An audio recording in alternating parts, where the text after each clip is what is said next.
Hello and welcome to South Shore Senior News' web video seminar series. Today we're going to be discussing financial planning with looking at the charitable giving component as an interesting mix and perhaps a new way to look at your financial plan and estate planning.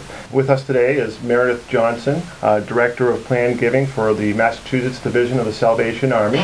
And Meredith's going to provide us with an overview of some of the ways that she can help people with for their financial planning. Hello, Meredith. Hello.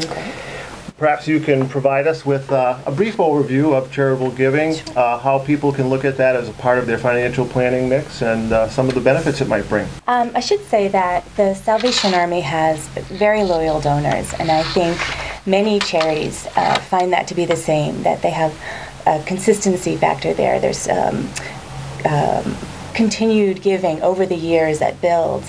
But when they get older, post-retirement, and now in this kind of economic crisis, right, there's a little more difficulty to give over some money that they may need down the line for other purposes, and tying those assets up.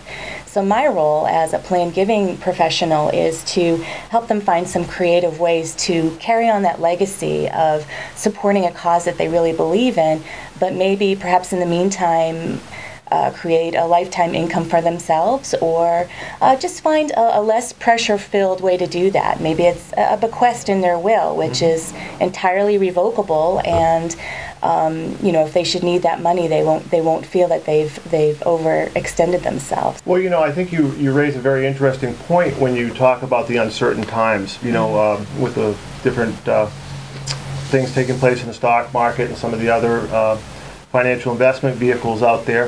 I think that that'd be a nice angle to discuss here today, is talking about some of the ways you can help people in these uncertain times, some of the different products that you might have available to help that planning. One of our most secure and popular products is our Charitable gift annuity plan. The Salvation Army issued its first charitable gift annuity agreement back in 1941 and has never missed a payment. It's a very secure program. We don't spend the money while we're still making payments to our donors. It's put in a segregated account, and they can rely on that for their entire lives. This consistency of income, and then if there's something left over at the end, what a beautiful legacy, because that can go back to a cause that they hold near and dear. And at the Salvation Army, we allow them to designate it appropriately if they have if they want to support our camp programs or our feeding programs or our senior programs, however they feel most compelled. The way that it works is they transfer either cash or securities to the Salvation Army, a minimum of $5,000, and in exchange they receive a yearly income that is based on a rate of return established by their age at the time of the gift. And the older you are, the higher your rate of return will be. But it's set and fixed, and they can just kind of rely on that.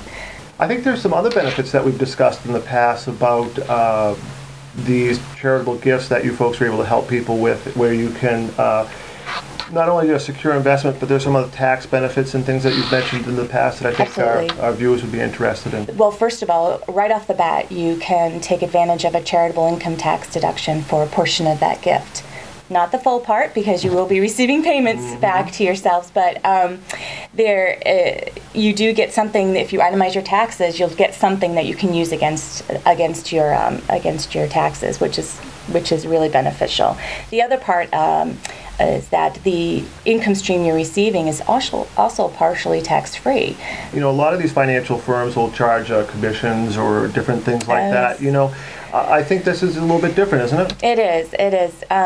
We're not making money off of these plans. Right. I certainly don't get any commission myself, and there are no fees to maintain it. This is really just considered a win-win, and perhaps even an extension of our mission, where we're trying to help our donors in the same way that we help our clients. So really, almost all of their donation goes directly to the fund to help them in their lives, and also eventually the Army. In fact, something that the Salvation Army is very proud of is that we've kept our overhead very low over the years, and the national average is an 85% return of the dollar right into our programs and services. And in Massachusetts, it's been as high as 90. What are some of the people that donors might turn to, Yes. and what would be the considerations they're looking at there? We're not necessarily lawyers, and we're not professional advisors or your accountants. If you've got those folks on retainer and you utilize them already, you should always involve them in this kind of process and review how this fits into your overall estate plan or your financial or retirement plan. The place where the charity really comes into effect, and that would be me, is if you're establishing a bequest, trying to create the wording for a specific bequest or a transfer of a particular asset to the Salvation Army, I can help you understand exactly how that would be used, how we would accept it, and how we would make it work to impact the programs that you're trying to support. I can give you the appropriate wording. The Salvation Army is such a large organization that we have very specific ways of how we're going to apply it, whether it be locally or divisionally, territorially, nationally, internationally. It's such a large organization, and I know a lot of folks, especially in Massachusetts, are really concerned that their gifts go back right into their own communities. So you're able to work with these professionals on behalf of the Army and make sure all of this kind of follows the plan that the original donator had in mind. Well, very good. Well, thank you very much, Meredith. I think that was very helpful. I think it'll help a lot of people as they start to look at making estate plans and financial plannings, and really the benefit that the charitable donation can bring into that financial planning mix.